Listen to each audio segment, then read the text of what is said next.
भूपेंद्र हुड्डा क्या कहता है, इस पे ज़्यादा गौर करने की जरूरत नहीं जी।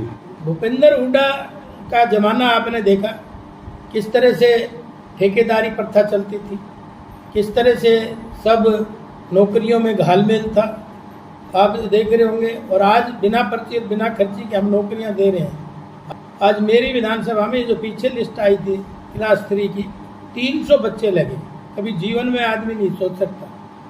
और आपको ताज्जुब होगा, जो आपको दिखाना चाहिए, आज झज्जर में 5 विधानसभाओं में 1,60,000 वोट है, 1,70,000 वोट है, 1,72,000 वोट है, इससे ज़्यादा नहीं है। और हमारे यहाँ 2.5 लाख एक विधानसभा में। तो मैं पूछना चाहता हूँ, बढ़नी यहाँ चाहिए थी, वहाँ बढ़नी चाहिए थी। तो ये इन्होंने तो क्षेत्रवाद किया है, भाई भतीजावाद, जैसा मुंह देखा वैसा तिलक करा। और एक और बड़ी बात बता देता हूँ, ये व्यवस्था चलाने का काम नहीं करते।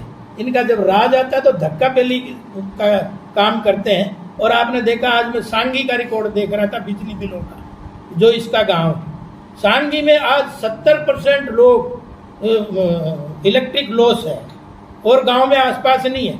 जिस गांव के ये खुद हैं उनमें इस तरह की अव्यवस्था है, तो आने वाले समय में कौन सी व्यवस्था देना चाहेंगे? क्या सही मुख्यमंत्री कमजोर नहीं था? जहाँ जहाँ भी लाइट, हमने वहीं 24 घंटे देने का काम किया। जहाँ लोग बिल भर रहे थे, हमने व्यवस्था दी। हम टकराना नहीं चाह रहे, सरकार टकराना नहीं चाहती, हर आदमी से टकराएगी तो कैसे?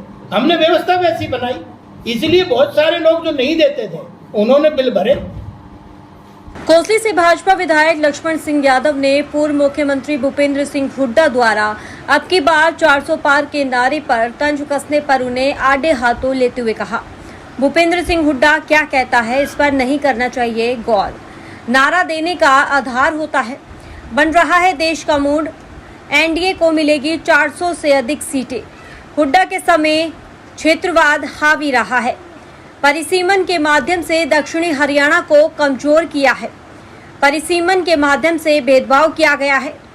कांग्रेस के शासन में रेवड़ी की तरह नौकरियां बढ़ती थी। दीपेंद्र हुड्डा द्वारा कोसली में आईएमटी न लाने के सवाल पर कहा है कि एमपी और मुख्यमंत्री रहते कोसली में क्यों नहीं लेकर आए आईएमटी। अपने शासनकाल के दौरान दक्षिणी हरियाणा के साथ हर क्षेत्र में भेदभाव किया गया है। कांग्रेस द्वारा लोकसभा प्रत्याशियों के नाम घोषित न करने के सवाल पर उन्होंने कहा कि जूतियों में खीर बट रही है, नेताओं में चुनाव लड़ने की हिम्मत नहीं हो रही है, नेताओं को हार का डर सता रहा है। तंज करते हुए उन्होंने ये भी कहा कि कांग्रेस 25 मई के बाद टिकट जारी करेगी।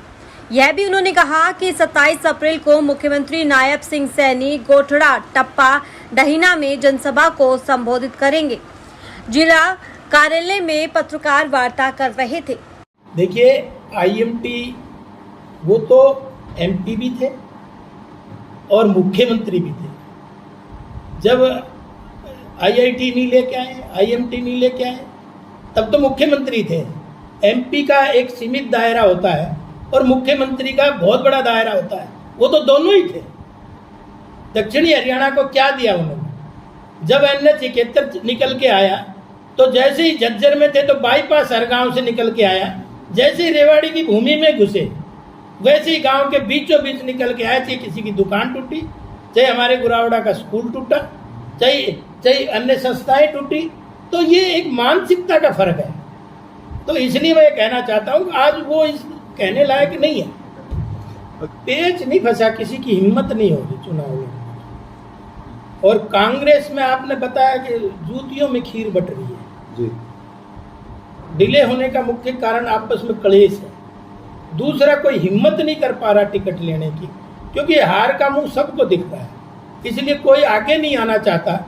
और मुझे लगता है कांग्रेस 25 मई के बाद टिकट डिक्लेयर करेगी। आपने कहा कि वहाँ पे जूतियों में खीर बट रही, आपके पूर्व मुख्यमंत्री को आपसे ये जो फूट है आपके अंदर, खासकर कोसली या रोहतक की बात है, उनको सुलह कराने आना पड़ता है। आखिर ऐसी क्या मजबूरी है कि इतनी फूट क्यों है बीजेपी में? आप आरोप कांग्रेस पर लगाते हैं। कौन सी सुलह? हमने तो पता नहीं कब सुलह हुई, क्या हुई। आपको बिचौलिया बनाया होगा, हमें तो जानकारी में नहीं है। अगर कोई है तो बताओ, मैं उसका जवाब देता हूँ। विक्रम ठेकेदार की बात कर रहे हैं, आपके कोसली के जो पूर्व विधायक हैं, मंत्री हैं, तमाम इस तरह के नाम। हमारे मनीष ग्रोवर खुद मुख्यमंत्री को आपके साथ आरोप लगा चुके हैं और सांसद पे आरोप लगा चुके, सांसद खुद उनका आरोप लगा चुके हैं, इस तरह से कैसे जीत पाएंगे आप?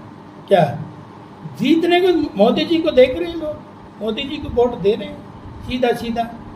अरविंद शर्मा जी को ताकत मिलेगी वो सीधा मोदी जी को मिलेगी, और मोदी जी को ताकत मिलेगी वो देश को मिलेगी। अभी तो हमारा लक्ष्य है 2047 विकसित भारत। कोसली में इतना विरोध क्यों है फिर भी? किस चीज़ का विरोध? सांसद का आपको